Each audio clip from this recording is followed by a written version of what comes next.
ನಮಸ್ಕಾರ ಸ್ನೇಹಿತರೆ, ನಾವೇನಾದರೂ ಕಾಲ್ ಮಾಡಿ ಕಾಲ್ ರೆಕಾರ್ಡ್ನ ಆನ್ ಮಾಡ್ಕೊಂಡ್ರೆ ಸಾಕು, ಆಪೋಸಿಟ್ ಪರ್ಸನ್ಗೂ ಕೂಡ ಹೇಳ್ತಾ ಇರುತ್ತೆ ಕಾಲ್ ರೆಕಾರ್ಡಿಂಗ್ ಅಂತ ಹೇಳ್ಬಿಟ್ಟು, ನಮಗೂ ಕೂಡ ಹೇಳ್ತಾ ಇರುತ್ತೆ ಕಾಲ್ ರೆಕಾರ್ಡಿಂಗ್ ಅಂತ ಹೇಳ್ಬಿಟ್ಟು.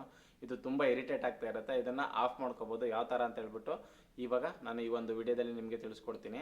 ಅದಕ್ಕೂ ಮುಂಚೆ ನೀವಿನ್ನೂ ನಮ್ಮ ಚಾನಲ್ಗೆ ಸಬ್ಸ್ಕ್ರೈಬ್ ಮಾಡ್ಕೊಂಡಿಲ್ಲ ಅಂದರೆ ದಯವಿಟ್ಟು ಸಬ್ಸ್ಕ್ರೈಬ್ ಮಾಡ್ಕೊಳ್ಳಿ. ಯಾಕಂದರೆ ಇದೇ ಥರ ನಾನು ಹೊಸ ವಿಡಿಯೋಗಳನ್ನ ಮಾಡ್ತಾ ಇರ್ತೀನಿ. ನಿಮಗೆ ನಾನೇನಾದರೂ ಹೊಸ ವಿಡಿಯೋ ಮಾಡಿ ಅಪ್ಲೋಡ್ ಮಾಡಿದರೆ ಸಾಕು, ನಿಮಗೆ ನೋಟಿಫಿಕೇಶನ್ ಬರುತ್ತೆ, ನೀವು ಇಮಿಡಿಯೇಟ್ ನೋಡ್ಕೋಬೋದು. ಓಕೆ ಫ್ರೆಂಡ್ಸ್, ಬನ್ನಿ ಇವಾಗ ನಾನು ವಿಡಿಯೋ ಸ್ಟಾರ್ಟ್ ಮಾಡ್ತೀನಿ. ಯಾವ ಥರ ಆ ಕಾಲ್ ರೆಕಾರ್ಡ್ ಹೆಂಗಂತ ಹೇಳೋದನ್ನ ಆಫ್ ಮಾಡೋದು ಅಂತ ಹೇಳ್ಬಿಟ್ಟು ಇವಾಗ ತಿಳ್ಕೊಳ್ಳೋಣ. ಓಕೆ ಫ್ರೆಂಡ್ಸ್, ನಾವಿವಾಗ ಡಯಲ್ ಪ್ಯಾಡ್ ಓಪನ್ ಮಾಡೋಣ. ಡಯಲ್ ಪ್ಯಾಡ್ ಓಪನ್ ಮಾಡಿದ್ಮೇಲೆ ಇಲ್ಲಿ 3 ಲೈನ್ ಕಾಣುತ್ತಲ್ಲ, ಅದ್ರ ಮೇಲೆ ಟಚ್ ಕೊಡೋಣ. ಅದಾದಮೇಲೆ ಇಲ್ಲಿ ಸೆಟ್ಟಿಂಗ್ಸ್ ಅಂತ ಕಾಣುತ್ತಲ್ಲ, ಸೆಟ್ಟಿಂಗ್ಸ್ ಮೇಲೆ ಟಚ್ ಕೊಡಿ. ಓಕೆ, ಅದಾದಮೇಲೆ ಇಲ್ಲಿ ಕಾಲ್ ರೆಕಾರ್ಡಿಂಗ್ ಅಂತ ಆಪ್ಷನ್ ಕಾಣುತ್ತೆ ನೋಡಿ, ಅದರ ಮೇಲೆ ಟಚ್ ಕೊಡಿ. ಓಕೆ, ಇಲ್ಲಿ ನೋಡ್ಬೋದು play audio tone instead of disclaimer ಅಂತ ಇರುತ್ತಲ್ಲ, ಇದನ್ನು ಆನ್ ಮಾಡ್ಕೊಳ್ಳಿ.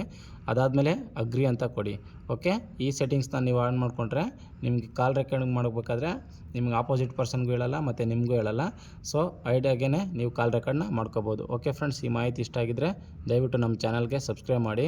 ಓಕೆ, ಈ ವಿಡಿಯೋ ಇಷ್ಟ ಆಗಿದ್ದರೆ ದಯವಿಟ್ಟು ಒಂದು ಲೈಕ್ ಕೊಡಿ. ಓಕೆ ಫ್ರೆಂಡ್ಸ್, ಎಲ್ಲರಿಗೂ ಶುಭವಾಗಲಿ, ಶುಭ ದಿನ.